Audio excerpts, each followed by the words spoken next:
সুখ, দুঃখ এবং শক্তি, এই তিন হলো এই সংসারের ত্রিদেবের মতো। আমাদের জীবনে যা কিছু ঘটছে এই তিনটির ভিত্তির উপরেই হচ্ছে। আসলে এই সংসারের একটা নিয়ম আছে, যখনই আপনি কিছু লাভ করেন এই সংসার আপনার পরীক্ষা নেয়।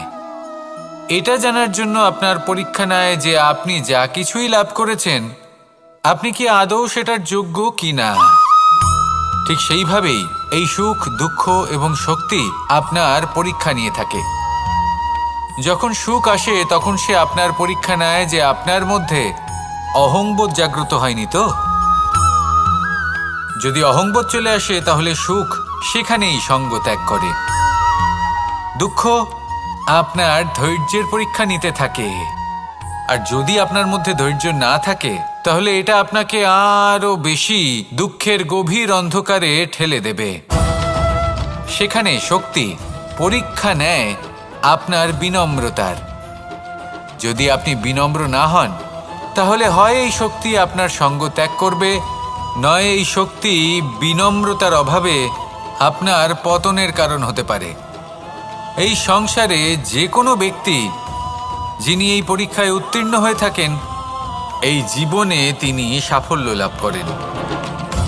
আসুন আমার সাথে ভালোবেসে বলুন, রাধা রাধা। আমি মনুষ্যরূপে জন্ম নিয়েছি এবং সমস্ত কর্ম এই রূপেই করেছি, কিন্তু আশ্চর্যের বিষয় হলো যে আজও মানুষ আসেন এবং হাত জোড় করে প্রার্থনা করেন যেন আমি ওনাদের সহায়তা করি। আপনাদের একটা কথা বলতে চাই, আমি সকলকে সাহায্য করতে পারবো না, কিন্তু আমি শিক্ষা অবশ্যই দিতে পারবো, জ্ঞান প্রদান করতে পারবো। এমন কিছু জ্ঞান যার ভিত্তিতে মানুষ যা চাইবেন তাই লাভ করতে পারবেন যদি সঠিক কর্ম করতে থাকেন। যখন কংসের অসুররা গোকুলে ধ্বংসলীলা চালাচ্ছিলেন তখন আমি কারোর থেকে সাহায্য চাইনি। আমি দাঁড়িয়েছিলাম এবং আমি তার বিরোধিতা করেছিলাম। সবাই বলেন যে আমি ছোট্ট একটা আঙুলে গোবর্ধন পর্বত তুলেছিলাম, কিন্তু আমি কি ওখানে একা ছিলাম? কখনোই নয়।